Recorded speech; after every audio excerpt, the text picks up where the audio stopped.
손흥민의 토트넘이 풀럼과의 프리미어리그 29라운드에서 매치에서 0대3으로 패배하며 4위 도약에 실패했습니다.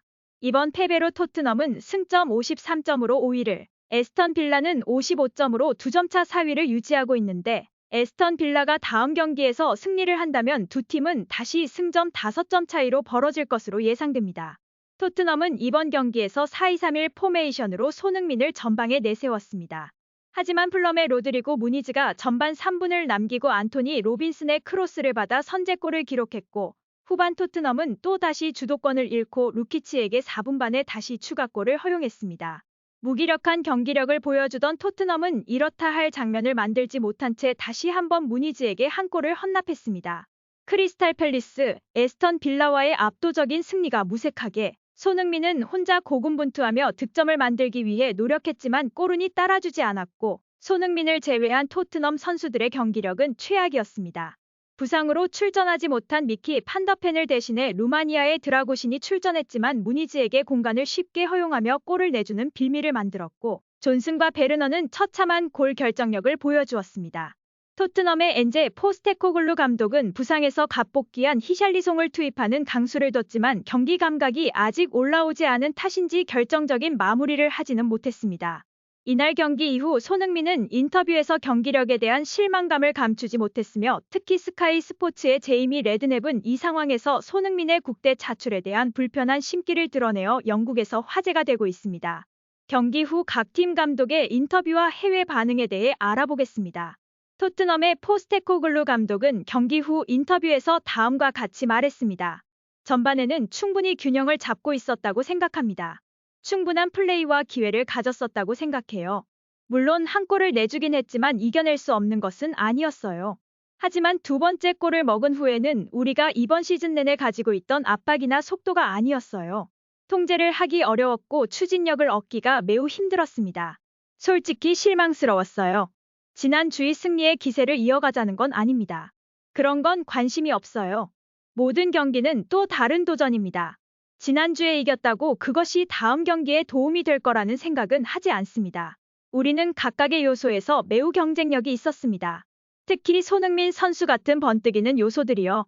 하지만 후반전에는 충분한 골을 넣을 기회에서 넣지 못했던 점들이 아쉽습니다.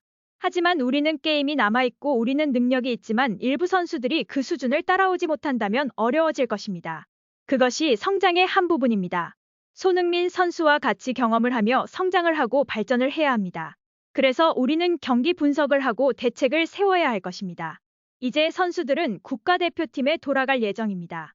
손흥민 선수와 같은 일부 핵심 선수들이 국가대표 경기에 집중을 하게 될 텐데 부상 없이 돌아오길 바랍니다. 다음은 풀럼의 마르코 실바 감독의 경기 후 인터뷰 내용입니다.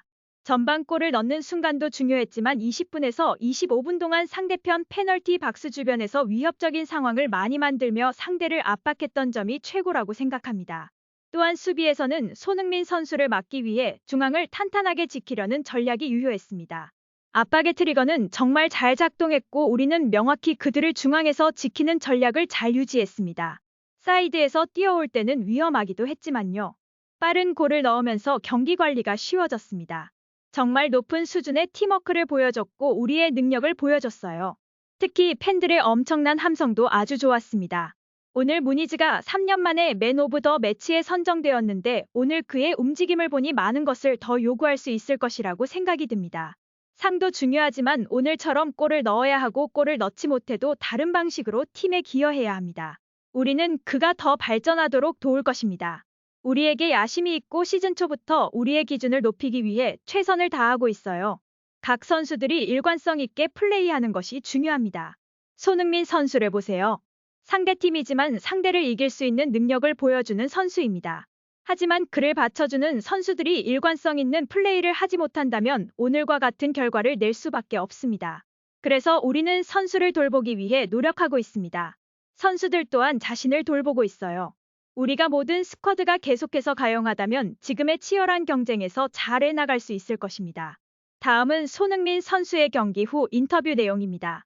정말 힘든 경기였고 특히 지난 주말에 좋은 성과를 거뒀는데 오늘은 이런 결과를 맞이하게 되니 자신감과 에너지를 가지고 들어왔는데 이런 결과를 맞아들이기가 선수들과 팬들 모두에게 고통스럽습니다. 감정을 표현하기 힘듭니다. 지금 충격과 실망, 좌절감을 느낍니다.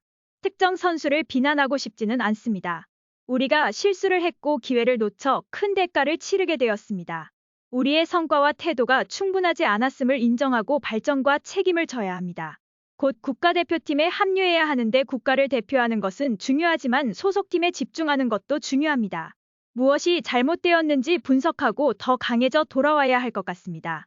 스카이 스포츠의 제이미 레드냅 인터뷰 내용을 소개해드리겠습니다. 올해 토트넘의 경기를 관람하면서 그들의 플레이에 큰 기쁨을 느꼈습니다. 그들의 에너지는 정말 대단하고 활기찬 모습을 보여주었습니다. 그러나 최근 몇 경기에서는 그 활력이 조금 떨어지는 것 같았습니다. 특히 결정적인 골 찬스를 만들어내지 못한 것이 아쉬웠습니다.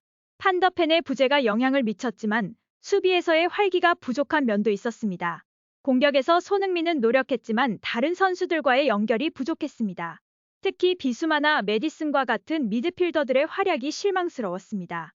엔제 포스테코글루 감독은 선수들을 공개적으로 비난하는 편은 아니지만 이번에는 참지 못할 것 같습니다.